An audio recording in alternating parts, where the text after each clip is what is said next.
The reason why we need this is for a very rare instance. We have sodium in our water. It's very rare to find a natural occurring sodium vein in well water, but we have that here at our office and we've had to deal with it. The beautiful thing about a reverse osmosis system is it will actually strip out and remove the sodium that is present in the water. So today I'm going to be reviewing a SimPure T1-400 reverse osmosis filter system. This system gets mounted underneath your kitchen sink. It requires a 115 volt source, which most people have a 115 volt source underneath their kitchen sink. It may not be at the sink, it may be hidden behind your dishwasher. In a lot of instances it is. Majority of people are going to have 115 volts present. Now, if you don't, they also sell RO systems that do not require a 115 volt source. Because this one has a booster pump built in, it requires a 115 volt source. The benefit of this unit is it can produce 400 gallons per day. Now, if we talk about a system, if we talk about an RO system that goes underneath your kitchen sink, that doesn't have a booster pump, it's going to work off of your typical water pressure, which is 50 to 60 psi, and it's going to require a storage tank. So this storage tank is massive. Between the 3 or 4 membrane filters that you're going to put underneath your kitchen sink and this, you're not going to have any room left. So the beauty of the SimPure T1-400 is that it takes up far less room, and where a tanked version can only produce 35 to 50 gallons per day, this unit can produce 400. So in my opinion, it's far better off.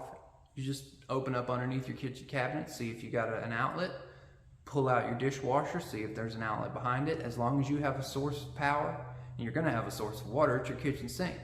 So next thing we're gonna do, I'm gonna give you a little quick overview of the unit, and then we're gonna start the installation process.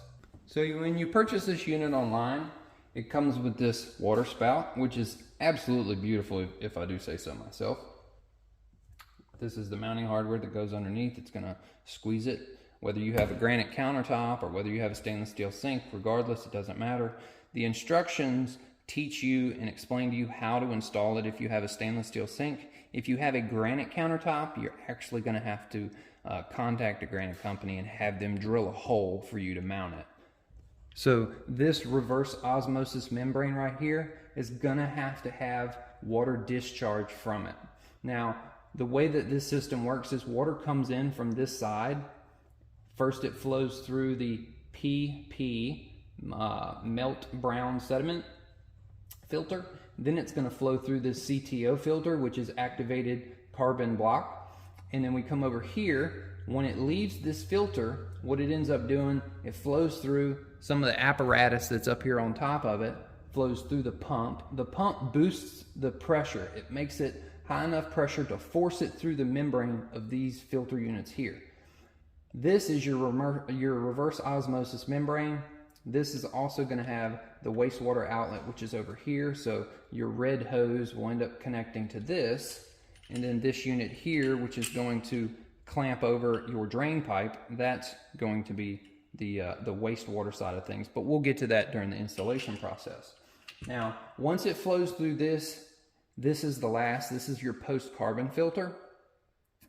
When it exits this, it's going to be exiting here, which is your labeled pure water. And that's where you're going to hook up your, I guess, your blue line. And the blue line will end up feeding to the bottom of this unit, which will be present now at your kitchen faucet. So if we come over here and take a look, like, just ignore the mess. But if we come over here and take a look, we've already made provisions for our water spout here, because we already knew we needed an RO system. Here at our office, we have sodium in our water, and it's unfortunate, but we have to deal with it. So the reverse osmosis is great. If you have a problem with chlorine or sodium or hard water, whatever it is, get you an RO system. RO systems are great. We're gonna put this thing to the test here in a little bit. We're gonna go ahead and open up our cabinet door. And we're gonna look. We're gonna say, okay, do we have more room on this side, or do we have more room on this side? In my opinion, we have more room on this side. So this is where we're gonna go ahead and mount the filter. And we don't want to let this rest on the bottom like this, because eventually in the future, we're gonna have to change these out. And these things change out very, very simply. So let me show you. So basically, you just twist and pull, and it comes off easy as that. These are just really quick twist lock, and they are sealed by the dual O-ring here, which is great. So simply you can order these back online from SimPure. You just push it in and turn, and it clicks and locks. So there you go. So you at least need to leave you about 2 to 3 inches below it where you can get the unit and replace these things. So what we're gonna do, we're gonna elevate it up to about right here. And I'm gonna go ahead, I'm gonna get a marker, I'm gonna mark, and we're gonna mount this thing.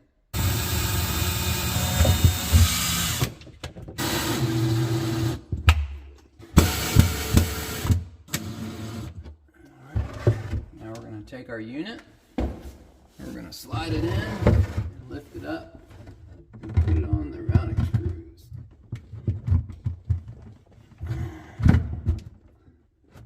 Just like that. Bingo! So because we need access to 115 volts, we're going to take our dishwasher here and we'll slide it out. So when it comes to installing your hoses, they've made it very simple. You just follow the color coordination. So this side over here is going to be white, and back here it's going to be your blue and your red. So what they call this like a banjo fitting. This is just a plastic banjo fitting. And the way this is going to do, it's going to wrap around that. We're going to take a drill and we're going to have to drill a hole in this. We don't want to drill a hole in the bottom because that presents a spot to leak. We don't want to put it on the bottom side of the P-trap because this area can hold water. If you look at the drain system here, basically anything from here up is good. So we're going to want to take this and mount it in this line right here. This right here is what they provide in order to seal around the drain. So we're going to take this and we're going to stick that right like that. Okay. Now that's all on your double-sided tape so it sticks, and that's going to provide a seal. So now that we have finished mounting our banjo fitting for the drain, I wanted to show you that the hole was lined up. Now, easy way to figure out how to line the hole up.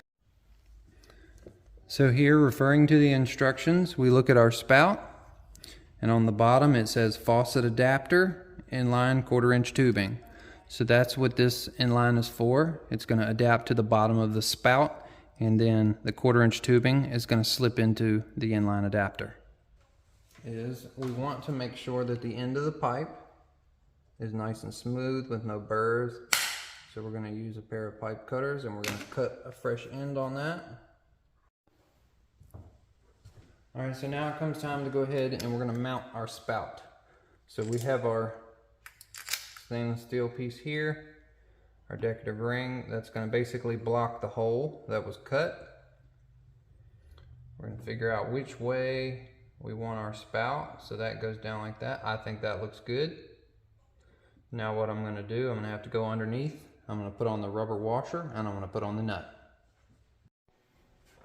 So our last and final step is to take our red drain line, which is right here, and we want to find a nice way to route it.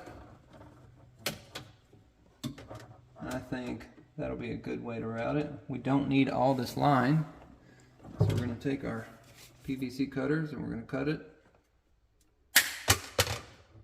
Make sure our end looks good, no burrs. Now we're going to push it in, make sure it locks, give it a pull. Okay, now the drain line's done, and we're basically ready to hook up the line back to the dishwasher. Alright, that's on. Okay, Now we're basically ready to turn the water on and give the system a try. So now we're gonna plug it in.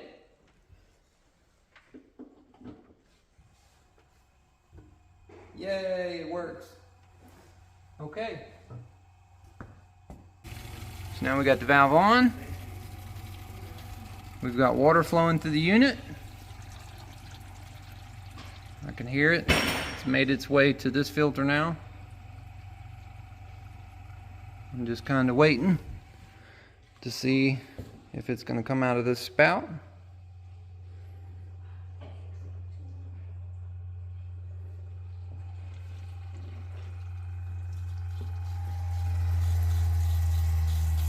You can see the pressure.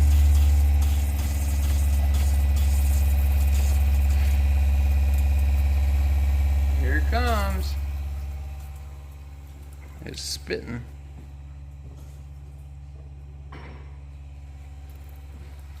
There we are. Now in the instructions it says to let this run for 10 to 15, 20 minutes. Basically it's flushing any of the carbon that's in the filter out. It said your first initial bit of water that you get, you may notice some black specks in it. So let's go ahead and take this little cup here and get a little scoop of it. I don't see any black specks in that. Okay. Well, that's a good thing. All right, now let's go ahead. We're going to turn the faucet off and make sure the pump cuts off.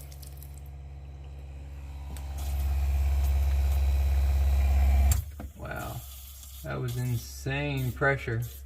So it takes that much pressure in order to push the water through the RO membrane.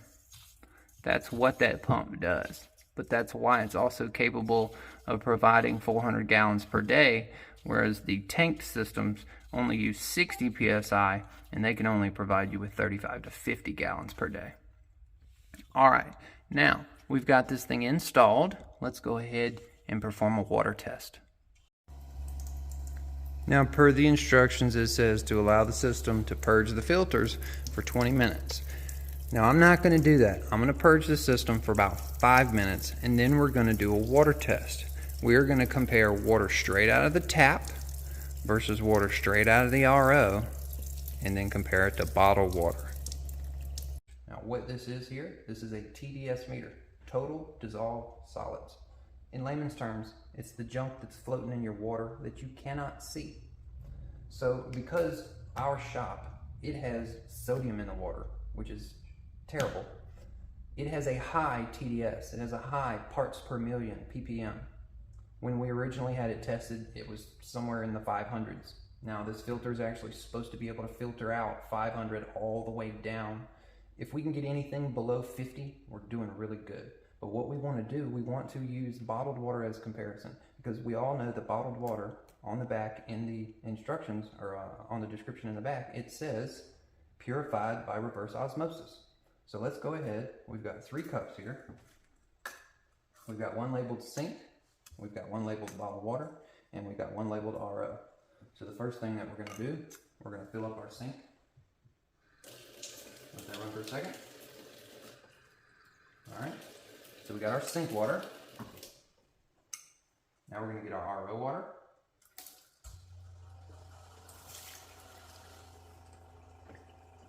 All right, we've got our RO water. Now, listen, I want to make sure everybody knows it's a brand new bottle. Okay, we're going to rinse it out, and then we're going to fill it up with bottled water. Now, the TDS meter is going to tell us everything that we want to know. All right, I'm trying to get my camera close enough to where we can all see the numbers on the meter. So now I am fully submerged in the bottled water, and that is registering a phenomenal 001. So that is bottled water. Now we're going to move that out of the way. Now what we're going to do is we're going to test the water straight from the well, and the only thing it flows through is a regular old sediment filter. We're going to shake it around a little bit. Not sure if you can see that. Hopefully you can. Okay. 244. 250. Not bad. 250. Okay. What we're going to do, we're going to clean it out.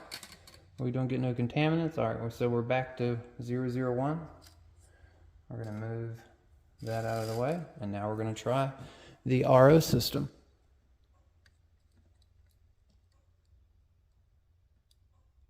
Wow. That's amazing. It's 000. Wiggling it around. I am thoroughly impressed. It is all zeros. All right. Let's try this. Turn it back on. Now I want to show you. Oh, let's make sure that you can see this. See? That's the RO cup. Coming over here. I'm gonna get some more RO water. Set it back down. Because I know some people will be like, oh, you cut the film, that's not RO water. Do it again. 000. So we'll bring bottled water back into the equation.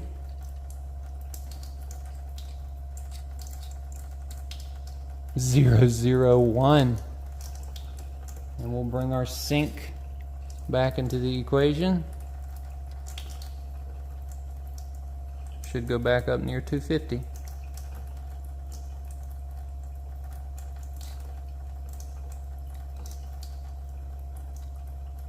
Probably diluted a little with the other purified water on the element. But theoretically it should climb back up. I'll just move it around a little bit. 247.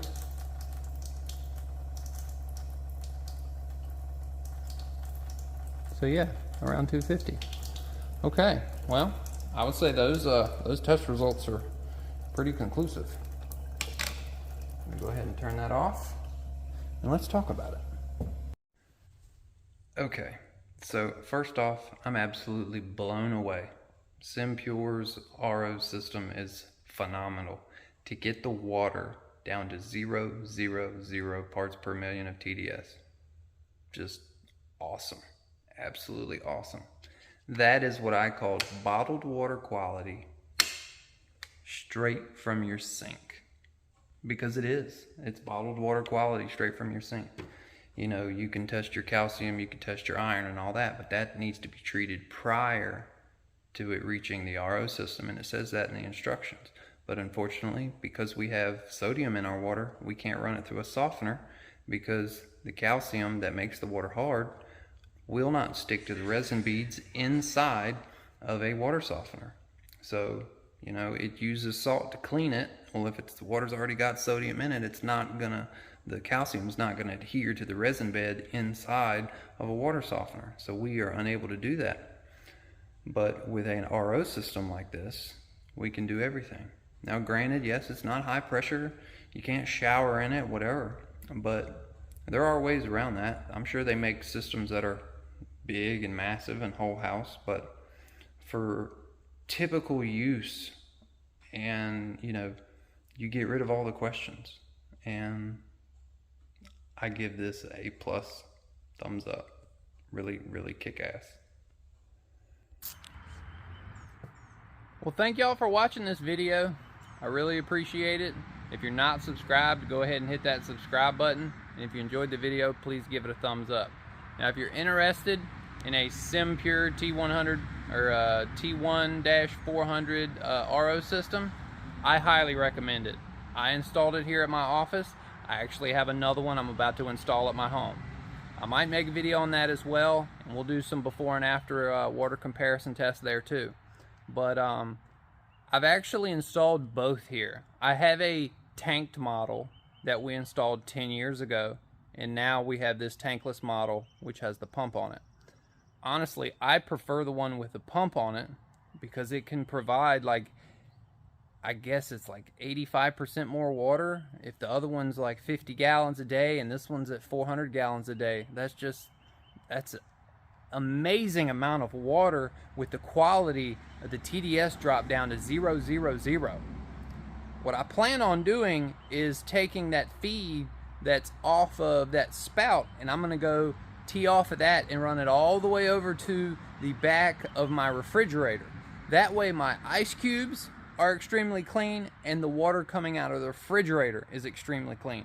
And I'm going to be doing that at my house as well, because I have a problem with manganese at my house, and the manganese traps up the carbon filter inside the refrigerator about every 60 days, and that's frustrating.